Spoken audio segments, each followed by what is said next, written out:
Nous sommes le 31 décembre, il est 22h58 à peu près, 57. Cette année n'a pas été fameuse. Alors je préfère prévenir tout de suite, ça va être une vidéo peut-être un peu plus perso que la première, qui est la vidéo précédente. Là ça va être plus pour parler de moi. Je vais faire moins de montage, moins de cuts, moins de musique, tout ça, donc peut-être que ça peut faire écho à vos vies, donc on sait jamais.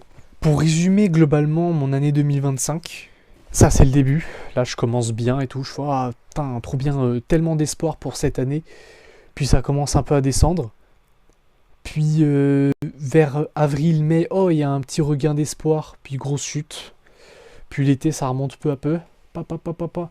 Puis ça va jusqu'à octobre où on stagne un peu, puis ça tremble, puis fin d'année je connais un gros échec qui me coule plus bas que terre. Je l'ai dit hein, dans la précédente vidéo qui est la première de la chaîne, j'ai un problème d'identité en fait. J'ai envie de faire plein de choses. J'ai envie de faire plein de choses dans la vie, mais dès que ça devient difficile, dès que on commence à aller sur des trucs plus profonds, plus sérieux, je commence à ressentir un énorme syndrome de l'imposteur, ce qui m'amène soit à abandonner, soit à cope d'autres manières, donc à éviter en gros.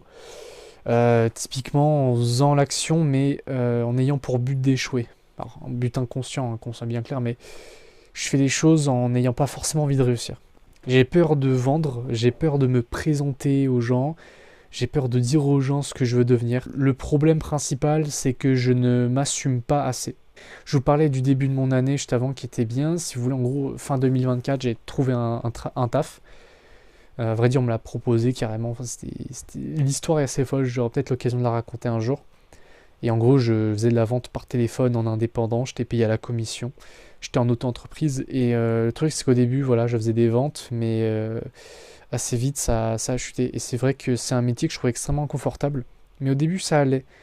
Mais quand je commençais à moins vendre et tout, j'avais un peu la peur du regard des autres, puisqu'en fait, j'étais dans un bureau avec plein de gens. Et je me disais, putain, alors, les gens ils s'en foutaient de moi. Et ça m'a amené du coup à moins bien performer. Et des fois, je passais des appels, mon seul but c'était que l'appel se finisse au plus vite. À un moment, par exemple, j'avais posé des CV pour un certain type de métier. Et quand j'avais des réponses, je répondais pas en fait. C'est con. Alors pour faire le point un peu sur donc, les bons points de cette année, j'ai eu mon premier travail du coup. Alors je suis étudiant hein, mais j'ai eu mon premier travail, j'ai gagné de l'argent pour la première fois de ma vie. C'est un travail assez particulier, assez difficile et que les gens associent comme étant associé à un travail chiant que les gens n'ont pas envie de faire, donc la prospection téléphonique. Je suis allé au bout du truc parce qu'il fallait créer une auto-entreprise, c'était de la vente en étant indépendant. Alors que c'est quelque chose qui me faisait très peur honnêtement avant de commencer. Et j'ai réussi à aller au-delà de ça et à me lancer. Il y a eu aussi une première tentative de créer un business. Alors c'est pas la première fois que j'ai des idées entrepreneuriales, notamment avec un ami à moi qui s'appelle Ryan, que j'embrasse. Pour la première fois, voilà, de l'emailing, je postais sur LinkedIn et compagnie. J'ai le permis aussi. J'ai passé le permis, c'est un des rares trucs. Je vais y revenir après, mais au fait que je suis pas allé au bout des choses, mais c'est un des rares trucs où je suis vraiment allé au bout des choses. Je me suis inscrit au code, j'ai passé le code direct, je me suis inscrit en auto-école. Je suis allé à fond, c'est-à-dire que j'ai vraiment charbonné entre guillemets pour vraiment avoir le permis au plus vite à partir du moment où j'ai eu le code, et ça j'en suis assez content. Et une autre réussite, c'est que il y a un certain Tchekhov, Charles Sidbon, qui est sur YouTube, et c'est un mec qui a des belles voitures, c'est un chef d'entreprise, bref, tout ça. Et ce mec est dans mes contacts actuellement sur WhatsApp. À tout moment, je lui envoie un message. Il cherchait un employé pour sa boîte iSwitch. Au départ, j'avais assez peur de postuler dans ça. Je me suis dit, c'est pas fait pour moi. Puis il a fait quelques jours après une story en mode ne pensez pas qu'il y a meilleur que vous, tentez votre chance et postulez. Ça a vraiment résonné en moi, donc j'ai tenté. Et j'ai bien fait parce que, en fait, dans la vidéo que j'ai faite de présentation, je parlais donc du fait que j'ai eu une expérience en vente par téléphone, machin, mais surtout du fait que j'avais une vidéo YouTube parce que c'est pas ma première chaîne, en fait, j'ai une autre chaîne où je monte pas ma tête et tout, je filme des voitures. Et j'ai une vidéo avec son Aventador qui a passé les 330 000 vues. Voilà, pour ceux qui savent, son Aventador SV avec une Ninja Tani, donc c'est assez cool. Et il a remarqué ça, donc il m'a envoyé un message sur WhatsApp et il avait essayé de m'appeler, mais comme un connard, j'ai pas répondu. Alors j'étais dehors, c'est pour ça, mais bon. Du coup, j'ai envoyé un message aussi pour le remercier de son intérêt et tout ça. Et bref, du coup, je l'ai dans mes contacts, c'est cool. Et c'est chouette, honnêtement. Maintenant, on va voir un peu les mauvais points, les points noirs de mon année, ce qui fait que j'estime que c'est une année qui n'est pas réussie. Je ne suis pas allé au bout des choses. Je vous disais pour le permis, c'est le cas. Je suis allé au bout, j'ai le permis, j'ai déjà conduit avec mon père en ville.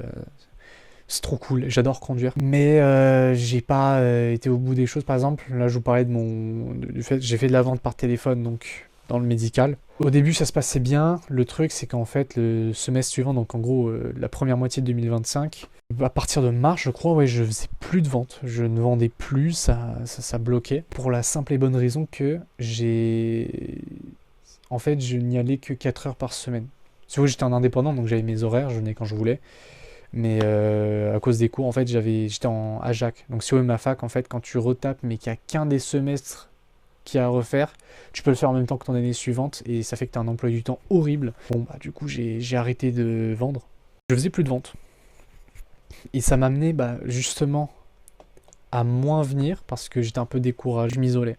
J'ai ce défaut aussi des fois, quand j'ai des problèmes, plutôt d'en parler à des gens autour, de m'isoler. Ça m'a amené aussi du coup à venir moins, c'est qu'il y a des moments où j'aurais pu venir et je venais pas, je quittais le bureau un peu plus tôt, plutôt que de rester en disant que j'avais cours alors que c'était un séminaire. Alors j'avais vraiment cours, mais je pouvais le sécher en soi. Après c'était un cours qui m'intéressait, honnêtement. Donc. Et pourtant je vous dis ça là, que j'ai une identité un peu de perdant, ça n'a pas toujours été le cas. Je me rappelle en 2021-2022, donc période où j'étais au lycée, j'avais des potes un peu dev perso, on parlait de crypto notamment, mais on avait aussi pour objectif d'aller à Ninja Warrior dès qu'on aurait 18 ans.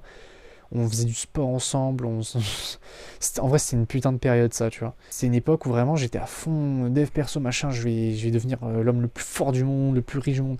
Je me rappelle par exemple le 23 mai 2021, je m'étais lancé un défi complètement con, c'était de courir le long de la ligne 6 à Paris. Donc si tu veux, ça n'a aucun intérêt. Je savais que j'y arriverais pas, mais c'était pas l'objectif de réussir, c'est juste de dire ah vas-y, c'est quoi, viens, je fais ça. Tu sais, il y avait pas de questionnement autre. Donc je le faisais, tu vois, et le problème c'est que ça, j'ai plus cette mentalité là aujourd'hui, j'ai plus délire de on va tenter un truc, tu sais quoi, je vais courir ça, j'ai plus vraiment ça aujourd'hui. 2023 aussi, ça a été une bonne année, je trouve. C'était l'année pour ceux qui savent l'ONLV Prime. Mais ouais, c'était une époque, surtout l'été, où j'avais eu une période un peu de grind. J'avais eu de l'évolution et j'étais content de moi-même. Après avoir déblatéré tout ça, du coup, qu'est-ce que je veux pour 2026? Qu'est-ce que je veux créer? Qu'est-ce que je veux développer? Cette année, j'ai pas d'objectif financier comme les années précédentes. Souvent, je me disais, tiens, j'aimerais bien me faire 50 ou 100K cette année, j'aimerais bien vraiment commencer à faire de l'argent. Le problème, c'est que à chaque fois que j'essayais des trucs, comme je vous l'ai dit avant, j'allais pas forcément au bout, parce qu'il y avait ça qui me faisait peur, parce que j'avais un syndrome de l'imposteur, parce que j'avais tel problème.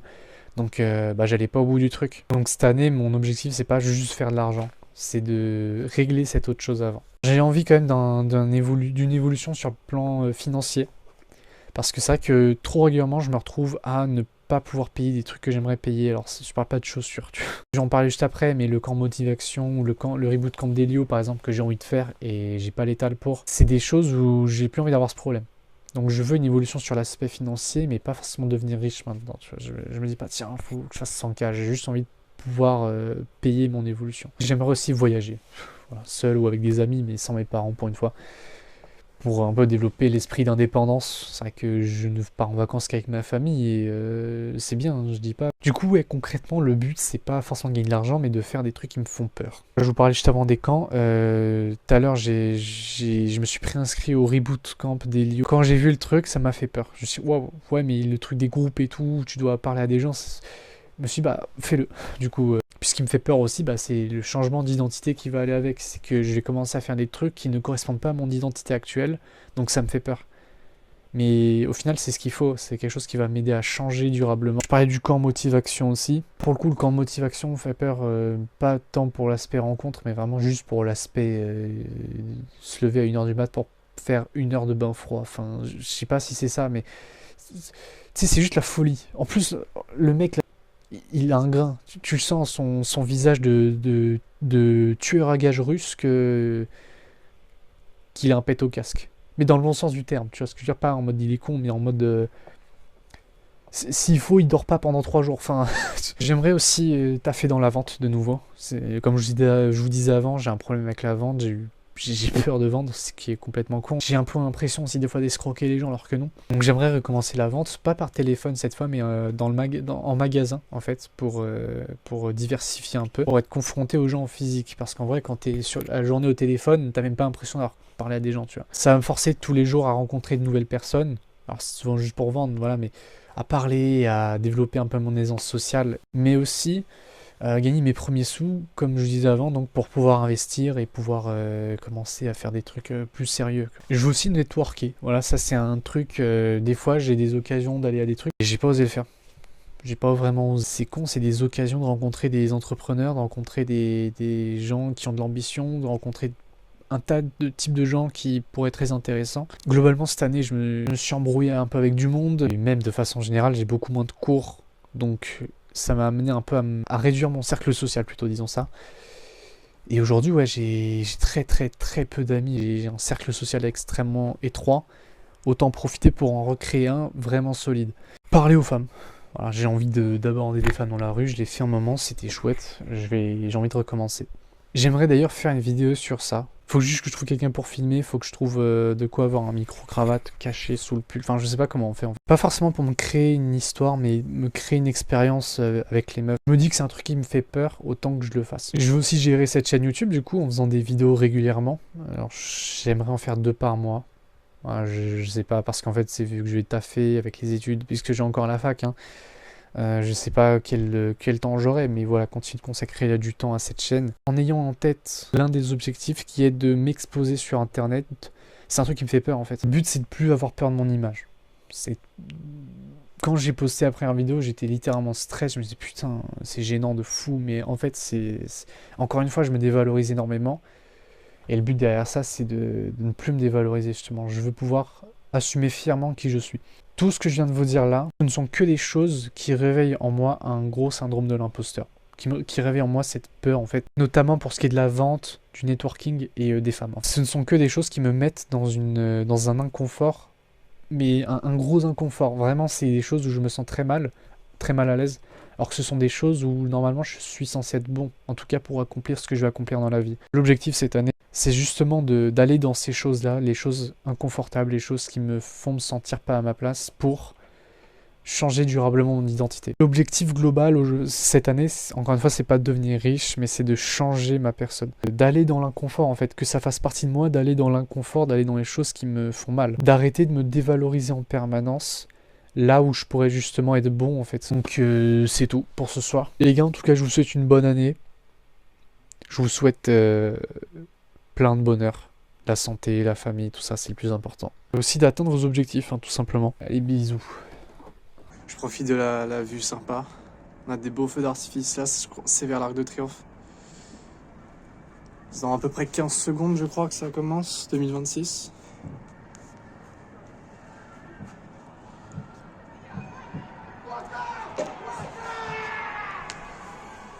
On y est.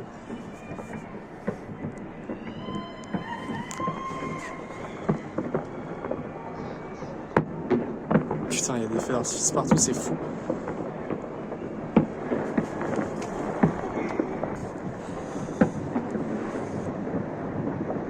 Oh, c'est la guerre. Le son est terrifiant.